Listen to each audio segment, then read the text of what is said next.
Friends, কেমন আছেন সবাই? ফুড প্রক্রিয়াতে আপনাদের স্বাগত। আজ আবার চলে এসেছি একটি নতুন রেসিপি নিয়ে, চিলি চিকেন রেসিপি নিয়ে। খুব কম উপকরণে ঘরোয়া মশলাতেই বানাবো। তো কিভাবে বানাই চলুন দেখে নিই। প্রথমেই একটা বাটিতে আমি 200 গ্রাম মতো চিকেন নিয়ে নিয়েছি, আর চিকেনের পিসগুলো এরকম সাইজের করে নিয়েছি। আপনারা আপনাদের পছন্দ মতো সাইজ করে নেবেন। এবার এর মধ্যে কিছু মশলা অ্যাড করে ম্যারিনেট করে রেখে দেবো। যেন প্রথমেই নিয়েছি আমি একটা ডিমটা এর মধ্যে দিয়ে নেব। এবার দেব 1 চামচ পরিমাণে লবণ, দেব আদা আর রসুনের পেস্ট, দেব জিরে গোলমরিচের গুঁড়ো, দেব জিরে গুঁড়ো, আর দেব কাশ্মীরি লঙ্কার গুঁড়ো, আর দেব কর্নফ্লাওয়ার। দিয়ে একসঙ্গে ভালো করে এটা মিশিয়ে নিতে হবে। তো আমার এটা ভালো করে মিশিয়ে নেওয়া হয়ে গিয়েছে। এবার ঢাকনা দিয়ে 1 ঘন্টা মতো ফ্রিজে রেখে দেব। তো ফিরে এসেছি 1 ঘন্টা বাদে। এবার ঢাকনাটা খুলে একটু দেখে নেব। আমার এটা ম্যারিনেশন করা হয়ে গিয়েছে। এবার এটা ভেজে নেব। চলুন দেখে নেওয়া যাক। তার জন্য গ্যাসে একটা কড়াই বসিয়ে নিয়েছি, আর তাতে দিয়ে দেবো তেল।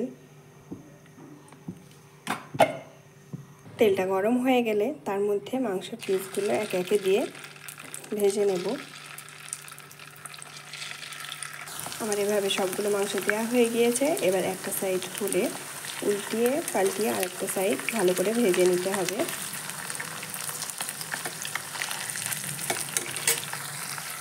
এভাবে লাল করে সবগুলো ভেজে নিতে হবে। এভাবে করে আমার সবগুলো ভাজা হয়ে গিয়েছে। এবার এটা কড়াই থেকে নামিয়ে নেব। আর এই চিলি চিকেনটা রান্না করার জন্য কী কী মশলা নিয়েছি চলুন দেখে নেওয়া যাক। আমি এখানে 2টো পেঁয়াজ নিয়েছি, কিউব আকারে কেটে নিয়েছি টমেটো, ক্যাপসিকামগুলোও কিউব আকারে কেটে নিয়েছি, ধনিয়া পাতা, কাঁচা লঙ্কা কুচি, আর রসুন কুচানো, আর এলাচ, লবঙ্গ, ডালচিনি। তো চলুন রান্নায় চলে যাই। যে তেলের মধ্যে আমি চিকেনটা ভেজে নিয়েছি তার মধ্যে দিয়ে দেবো মশলাগুলো, এলাচ, লবঙ্গ আর ডালচিনিটা দিয়ে একটু নেড়ে নিয়ে দেব কুচি করা রসুনগুলো,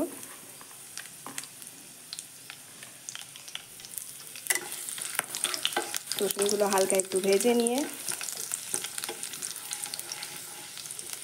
দিয়ে দেব পেঁয়াজগুলো। রসুনটা লাল করে ভাজার দরকার নেই।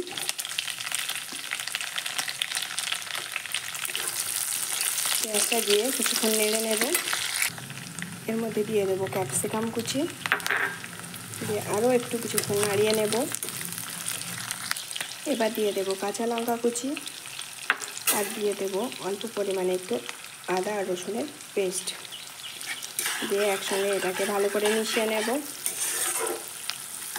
মেশানো হয়ে গেলে দিয়ে দেব টমেটো কুচিগুলো। টমেটো কুচিটা দিয়ে একসঙ্গে মিশিয়ে নিয়ে 1 মিনিট মতো লো ফ্লেমে রেখে দেব। 1 মিনিট বাদে ভালো করে একটু কষিয়ে নিয়ে এর মধ্যে দিয়ে দেব রেড চিলি পাউডার,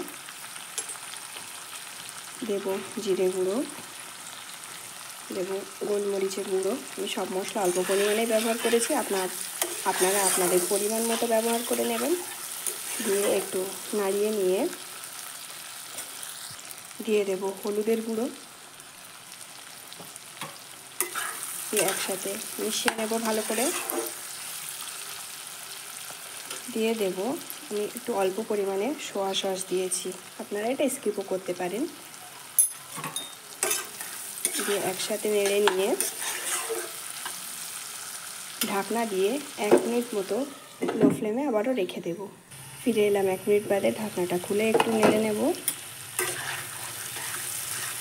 আর দিয়ে দেব অল্প একটু লবণ, কারণ মাংসটা ভাজার সময় এর মধ্যে লবণ দেওয়া ছিল। পরে আমি আবার স্বাদটা দেখে তারপর দেব।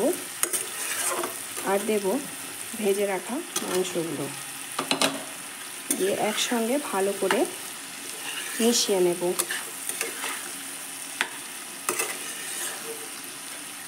মিশিয়ে নিয়ে অল্প একটু গরম জল অ্যাড করে দেবো।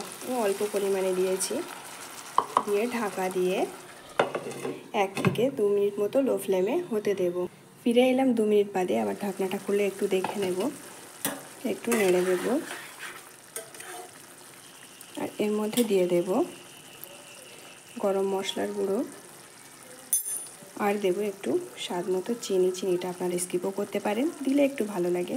আর আমি এখানে 1 চামচ মতো কর্নফ্লাওয়ার গুলে নিয়েছিলাম, সেটাই দিয়ে দেব। এটা দিলে ঝোলটা অনেকটা গাঢ় মাখো মাখো মতো হয়।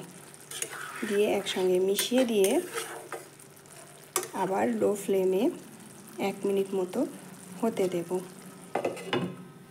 ফিরে এলাম 2 মিনিট বাদে, আবার ঢাকনাটা খুলে একটু দেখে নেব।